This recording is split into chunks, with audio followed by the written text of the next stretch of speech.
ଭାରତ ସରକାରଙ୍କ ଡାକ ବିଭାଗ ପକ୍ଷରୁ ପଦବୀ ପାଇଁ ନିଯୁକ୍ତି ସୁଯୋଗ ପ୍ରକାଶ ପାଇଛି। ଏଥିରେ ଭାରତ ବିଭିନ୍ନ ରାଜ୍ୟରେ ଗ୍ରାମାଞ୍ଚଳରେ ଥିବା ଶାଖା ଡାକଘରେ ଖାଲି ପଡ଼ିଥିବା ପଦବୀରେ ନିଯୁକ୍ତି ମିଳିବ।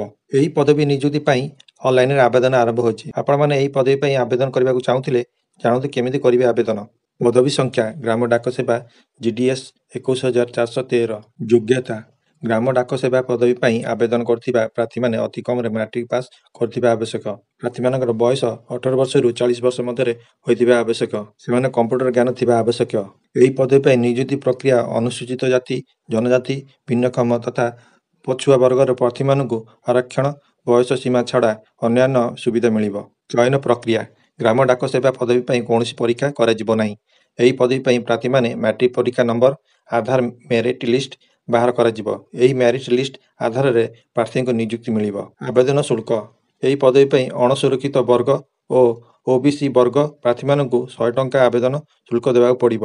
ଅନୁସୂଚିତ ଜାତି, ଜନଜାତି, ଭିନ୍ନକ୍ଷମ ତଥା ମହିଳା ପ୍ରାର୍ଥୀଙ୍କ ପାଇଁ ଆବେଦନ ଶୁଳ୍କ ଛାଡ଼ କରାଯାଇଛି। କେମିତି କରିବେ ଆବେଦନ?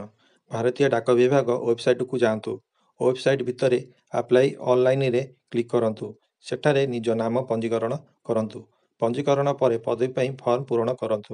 ଫର୍ମ ପୂରଣ ବେଳେ ଚାକିରି କରିବାକୁ ଚାହୁଁଥିବା ରାଜ୍ୟକୁ ବାଛନ୍ତୁ। ଶେଷରେ ପୂରଣ କରିଥିବା ଫର୍ମକୁ ପ୍ରିଣ୍ଟ ଆଉଟ୍ ରଖନ୍ତୁ। ଏହି ୱେବସାଇଟର ଡିସ୍କ୍ରିପ୍ସନରେ ମୁଁ ଲିଙ୍କ ଦେଇଦେଇଛି। ଆପଣ ଯାଇ ସେଥିରେ ଭିଜିଟ୍ କରି ଆପଣ ଫର୍ମ ପକାଇ ପାରିବେ। ଗ୍ରାମ ଡାକ ସେବା ପଦବୀ ପାଇଁ କେବଳ ମେରିଟ ଲିଷ୍ଟ ବାହାରିବ। ସେ ନେଇ ଭାରତୀୟ ଡାକ ବିଭାଗ ପକ୍ଷରୁ ପରବର୍ତ୍ତୀ ସମୟରେ ସୂଚନା ଦିଆଯିବ। ଏହି ପଦବୀ ସମ୍ବନ୍ଧିତ ଅଧିକ ସୂଚନା ଡାକ ବିଭାଗର ୱେବସାଇଟ ଉପଲବ୍ଧ।